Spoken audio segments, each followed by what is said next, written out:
Hey everyone, and welcome back to another episode of the Presence Podcast, where I interview the most influential and interesting people in real estate. My guest today is Kofi Nartey, who is the founder of Global Red, a leading real estate company here in LA, and the author of the book Celebrity, spelled Celebrity. Kofi is one of the most recognizable names in real estate. You may have seen him speak at conferences or on national TV.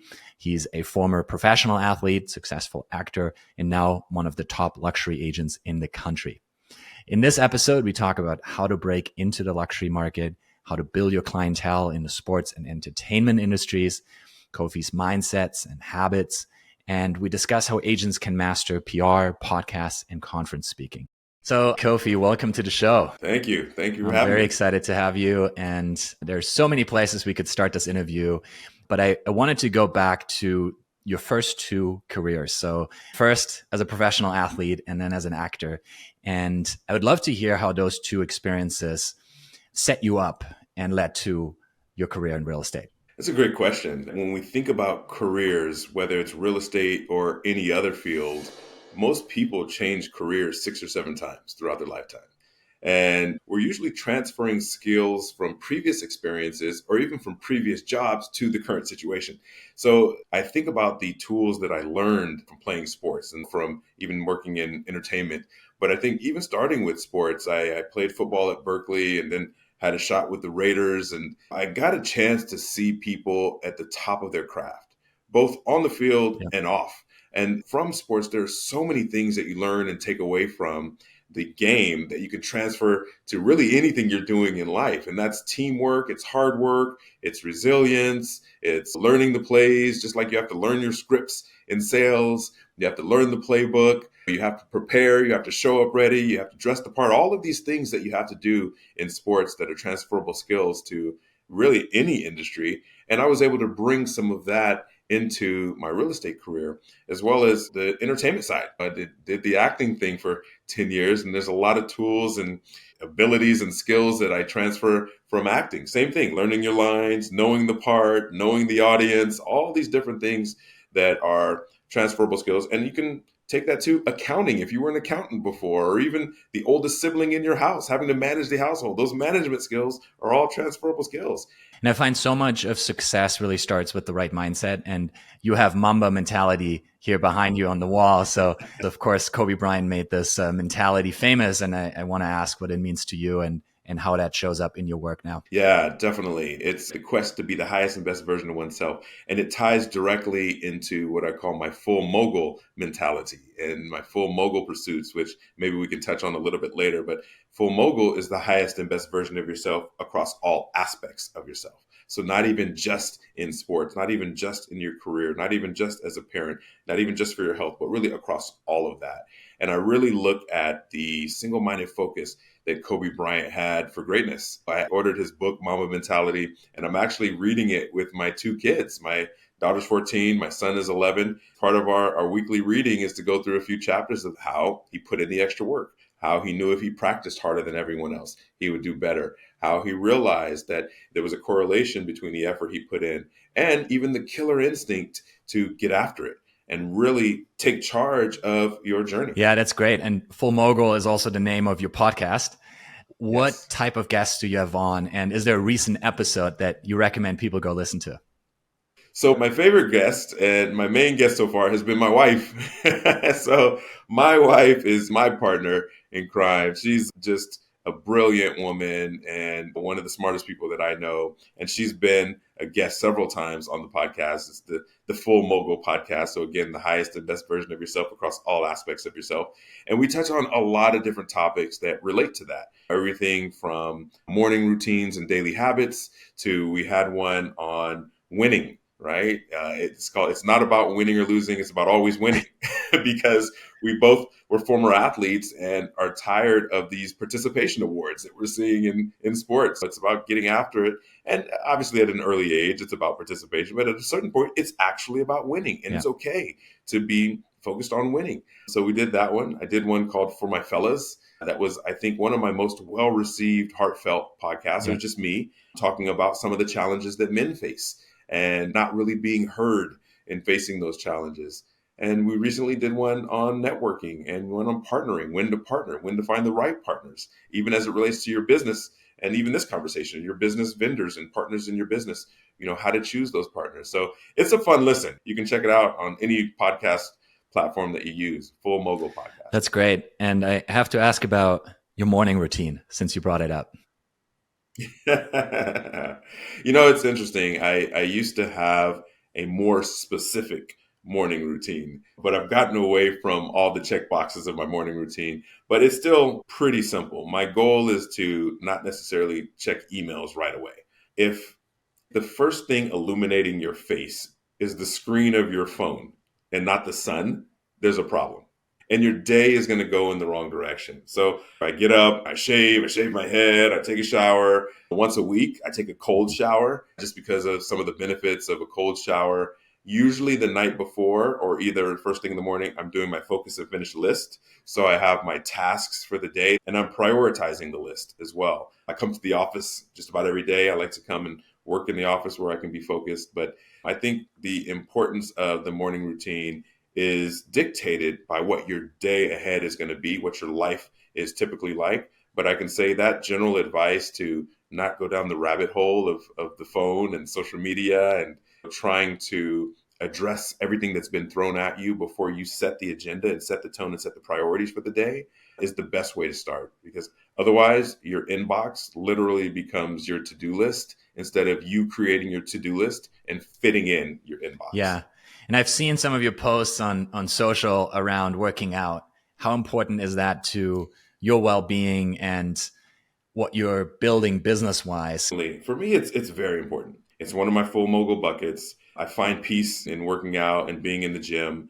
The challenge, just like everyone else, is I'm just extremely busy. And sometimes it's hard to find the time to work out. But as it relates to it being one of my buckets and being important, I can't let that bucket get to the point of redlining. You never let your buckets get to the point of redlining. So I have these three types of workouts. One is a full-on workout where I just have the time, I'm ready, I go in there, I get it done. The second one is what I call BTN, better than nothing.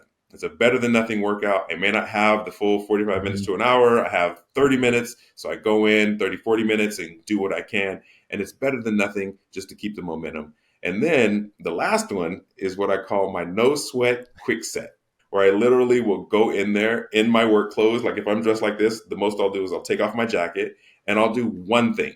I'll do 3 sets of curls. I'll do 3 sets of triceps. I'll do 3 sets of leg extensions, just one of them, where I'm not going to break a sweat, but I know I got something done that day. And so I like to do that. I promote it to my other business professionals, like just keep the momentum. And this isn't every day. I don't work out every day. I work out maybe 2-3 times a week. And one of them is usually a better than nothing workout. And so it's really about keeping it going. I love that. I wrote that down. No sweat, quick set. So often the challenge is getting started. And then once you're on that treadmill, on that bike, you just keep going and it turns into a full workout. Yeah. So that's great. Exactly. Take me back to 2008. So you started your career in real estate selling condos and developments, and then you made this pivot into the luxury market. What allowed you to break into this market, which we both know is notoriously difficult to break into, right? Everyone wants to sell a higher price point. It is so competitive. How were you able to do it? The 3 things are a brand, a plan, and a fan. If I had to give it succinctly, now obviously we could spend hours talking about the process, but there's first a decision to do it. And when I decided I wanted to transition from condos and townhome sales to a higher price point, luxury price point, I needed to create a brand that resonated with it.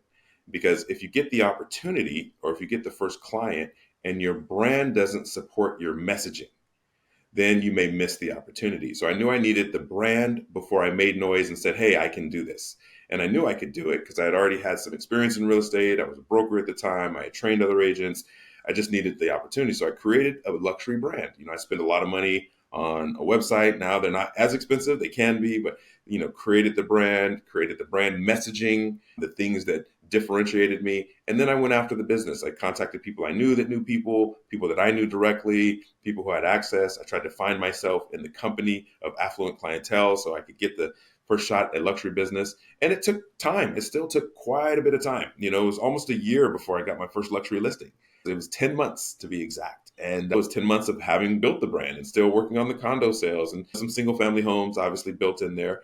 But first luxury listing opportunity came up and I was ready. My website was there, my branding was there, my messaging was there, and I got the chance and really leaned into it. I think that's the other thing is made the most of the opportunity, brought the professionalism, brought my experience, and then looked to over deliver for the Yeah. client. And at the time, this was all under your personal brand, right? Under your name. And then 2020, you started Global Red. So you launched your own real estate company under a new and separate brand. So I'm curious how you think about the trade-offs there between building your personal brand under your name and building something that's separate and distinct.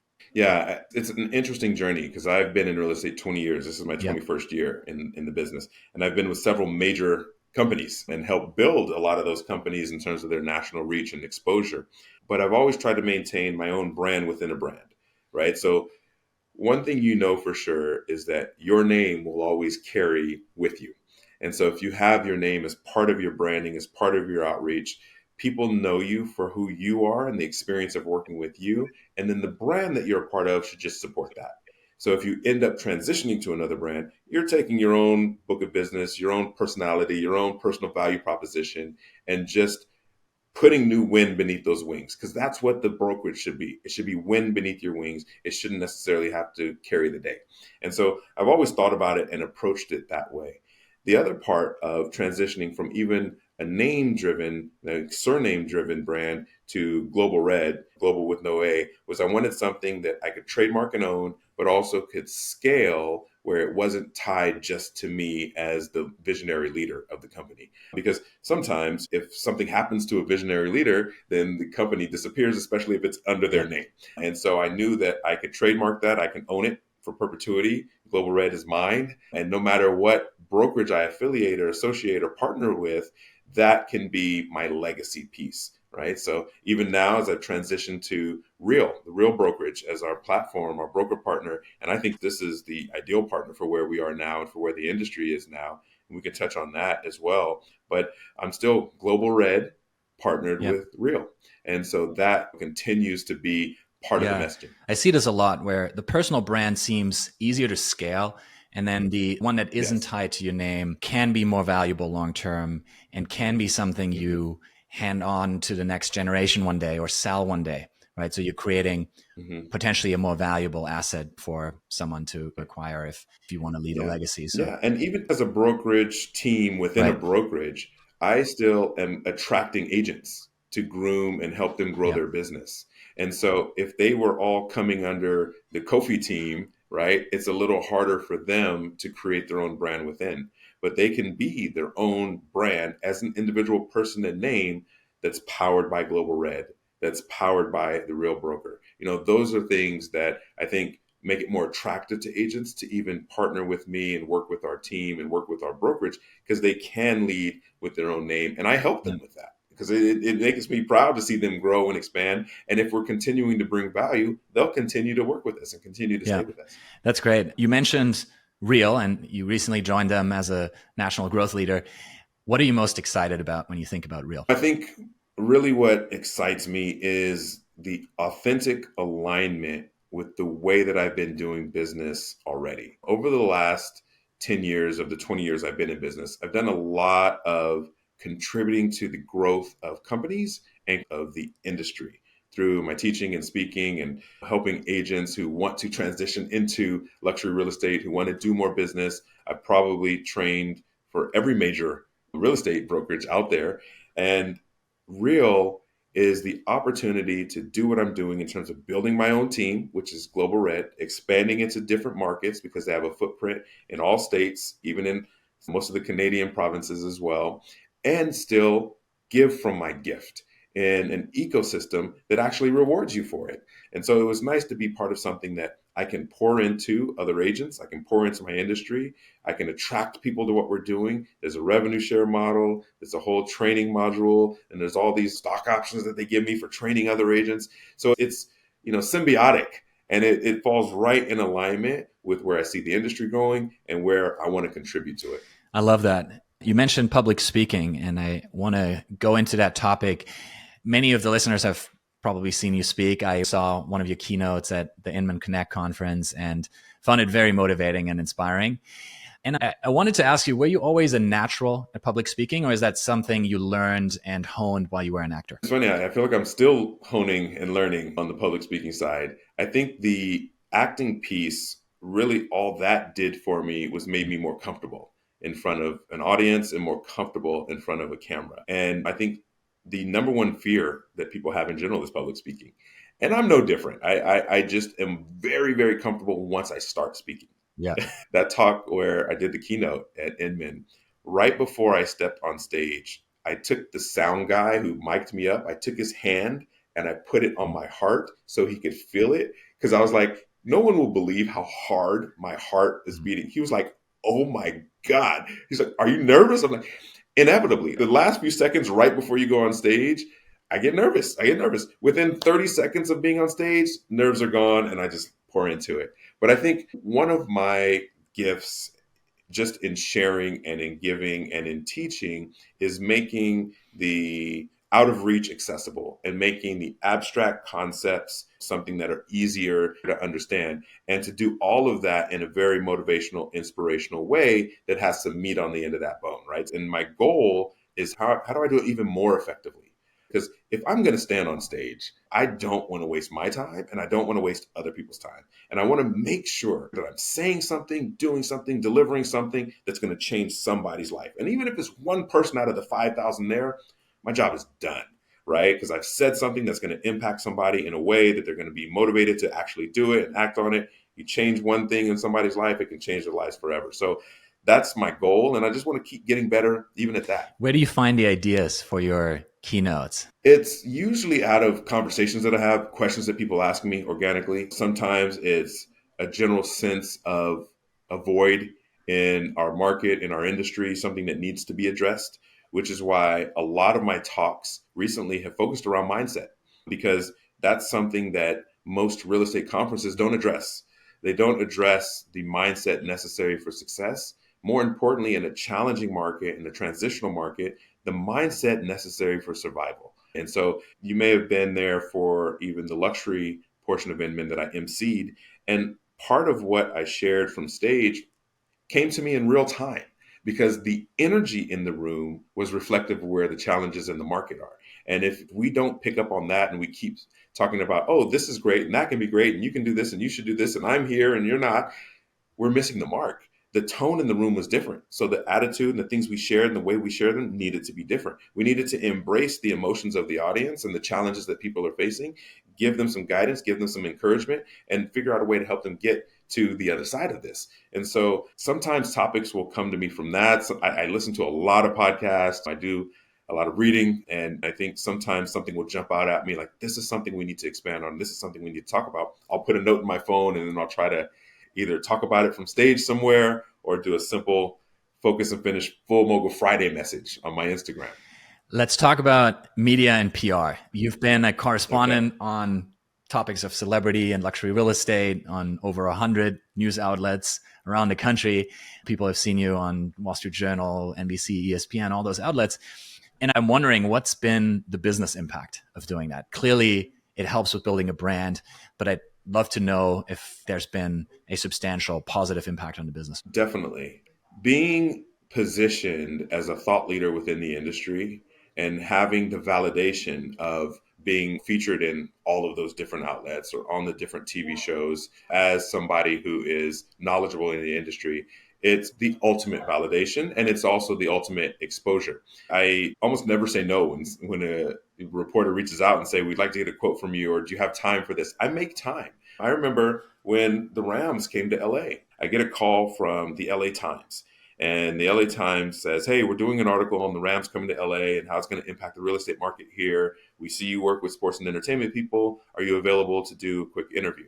And I said, definitely. They called me back 30 minutes later and said, we're going to do some photos of some of the people we interviewed. Are you available for a photo? I was 2 hours away. And I said, well, what time? And they said, this time. I said, well, can we push it back 30 minutes and I'll make it? And I did. I made it there for the photo 2.5 hours later. The next day, I was the only one who said yes to the photo. I had a huge image of myself on the cover of the business section of the LA Times, right? And that's because I said yes and made the time. That week, I picked up 5 new Yeah. clients. I picked up 2 Yeah. immediate listings. I picked up a couple new buyer clients, and I picked up another client who ended up transacting the following year. But 5 new clients that week just from that article, and it had longer legs after that of just the exposure. My good friend Sharon Srivatsa, he's the president of Real. He always says fame is the most efficient business model.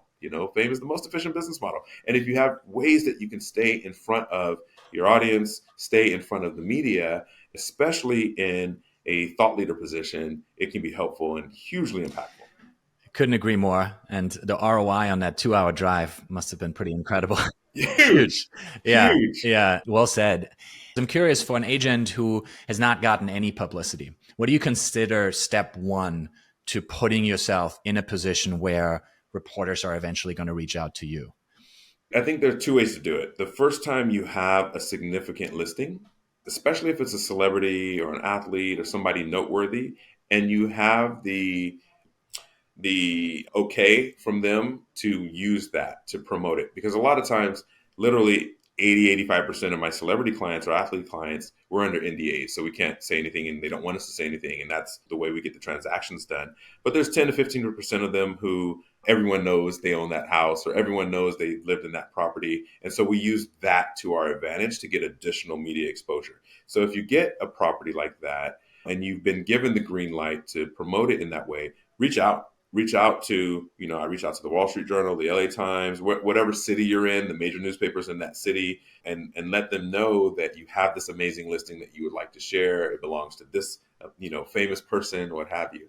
The other way to do it is just doing proactive outreach to be a resource to the media. So I tell agents that you can reach out because we think about writing blogs, right? Because we're encouraged to do social media content or write blogs.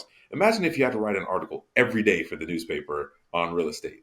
It's hard. It's hard to come up with content. It's hard to come up with the stats. If you make yourself available, reach out to them, send them an email and say, hey, I'm a local real estate professional. If you ever need comps for the area, if you ever need market statistics, I'd love to be a resource to you. If you ever want to know what's trending with buyers, I'd love to give you some input or feedback. And just do it consistently to all the different publications. Someone will take you up on it. And once you've been published once or twice, people will see your name and start to reach out to you as a resource. Do you have a PR agency you work with? All in-house, Don't. all I yourself? don't. Right. Yeah. It's been organic. I feel like maybe I'm missing the mark and need to hire one because then it could be exponentially more. But fortunately, it's been organic so Yeah, far. I would say with 100 features on national media, you're doing pretty well. So I want to ask about the book, Celebrity. In the book, you talk about how to get clients in the sports and entertainment industries. What are some of the key takeaways for agents who want to break into these parts of the industry? Yeah. So part of it goes back to business school. I did my MBA at Pepperdine, and I was going to write a book, and I still will, on motivation because that's just how I'm wired. But when I did my research, people said, well, one, what are you positioned as an authority to write on? And two, what do people ask you about the most? And what people ask me about the most is, how do you work with celebrities? How do you get these kind of clients? So that's what I wrote my first book on, Celebrity. I know it's a podcast, but if there's a video portion, this is the book. You can see it. It's available on Amazon. I wrote it myself in between doing deals and being a dad. So that was something that was a major accomplishment. But really, it's a couple of things. Knowing one, that there's actually a total addressable market. So that's a term from business school. Making sure that in your city, there are athletes, there are entertainers, there are celebrities. Some people have one famous person in their city and they want to build a whole program or a whole division around celebrity real estate. And it's like, there's no one in your market for this. And then two, what I mentioned before is creating the brand around it. Why you? Why are you positioned to service them better? What do you know about their lifestyle and needs that other agents don't? And how are you positioned to service that? And then three, how do you find the clients, right? How do you find them? How do you network with them? Is it directly with them? Do you have access to them? Do you have access to their gatekeepers, their wealth managers, their business managers, their accountants, their attorneys? Do your kids play on the same soccer team? And you need to figure out how to have that conversation. So these are all tools that are in the book. I even share some of the tools that I've taken from acting, some of the tools that I've taken from sports, and how it relates to servicing this type of clientele. What would you say are the biggest differences between sports and entertainment clients and regular luxury clients? I think you have to break it down even further because there's a difference between sports clients from even entertainment clients. And there's a difference even by sport, and even on the entertainment side, above the line, below the line. So like the actors versus the producers versus the writers versus the directors, their lives are all different and their needs are different. Their needs for privacy and security are different. Their ebbs and flows of income are different, right? And so these are things that you have to understand. I've dealt with NBA players who are going into the playoffs, but also simultaneously trying to buy a home. And I've built provisions into the contract that says the last day of the disclosure period will be 5 days beyond their final playoff game. So that way they can focus on the playoffs. Whatever, if they make it to the second round, third round, the championships, they focus on the playoffs. And then that contingency period will expire 5 days beyond that when they can refocus on this actual transaction. But it's understanding that, right? It's understanding that. And then having vendors who also understand it. I have a client who was in the Avatar movies and made a bunch of money in the Avatar movies and then didn't do another movie for like 2 years. But he was sitting on a lot of capital, right? And then did some TV shows and so forth. So I needed a lender who understood financing someone who doesn't have a regular stream of income. And there are, large banks that do that, and also different and direct lenders that do that. But knowing that to be the difference was also Yeah. critical. You mentioned the NBA, and your book starts with a 4 a.m. phone call from Michael Jordan. Can you tell that story? You read the book, or at least you read the first page. I am about halfway through, and it's great. So to those Awesome, listening, awesome, go awesome. read it. It's good. Yeah, no. So I had the good fortune almost 8 9 years ago now to represent Michael Jordan and his estate in Chicago. And like a lot of these situations with the celebrities or the athletes, I'd been dealing with his business management team. So I hadn't actually been dealing with him. And I get the phone call though, where he calls me directly. And I look at my phone, didn't recognize the number. It was early in the morning, and it was on my work phone. Normally, I answer my work phone, hello, this is Kofi. I answer professionally because I know it's a work call. But it was so early in the morning, I was just like, hello? And there he was on the other end of the line. He was like, this is Kofi. He says, hi, it's Michael. I was like, get out of here. I was like, I'm not gonna lie, I didn't believe it. And then he said, okay. And then he started laughing. And I was like, I recognize that laugh. Like, this is actually Jordan on the other end of the line. And so then I'm looking at my phone, like, wow, he didn't even block his number. I've got Jordan's number now. Like, this is crazy. But we proceeded to talk about the house and his desire to want me to sell the house. And I just had some questions about his motivations around building the house, because I always try to even extract stories about the property and stories that I can convey to future buyers, because we're selling story at the end of the day. And so it was a brief conversation, but it was a magical conversation to be able to talk to Michael Jordan. The most of my correspondence was with his team, but having that 15 20 minute conversation with the GOAT was next level. Yeah, it's amazing. And I love the fact that this was a 4 a.m. phone call and that you picked up. And I can't Yeah, tell you how often I hear stories from agents who get phone calls at random times of the night and weekend. And it is because they pick up that they get that big client. And the client really yeah, values the fact that they will be available at any time of the day. And so right, I love that part of the story. And obviously, yeah. I'm a huge basketball fan, having played myself. And Jordan, still greatest of all time, in my opinion. There it is. Um, so what's next for you? Tell us, what are some of the projects that you're working on that you're most excited about? Yeah, well, I'm excited about our current expansion and growth. Through our partnership with the Real Brokerage, we're able to expand into other markets faster. We have a 10 city horizon over the next 3 years that we want to expand into. We also continue to grow on the new development side. So we have a team that focuses on representing developments, both domestically and internationally, everything from the ground up, branding it, or helping them with marketing and sales and taking people through the sales funnel.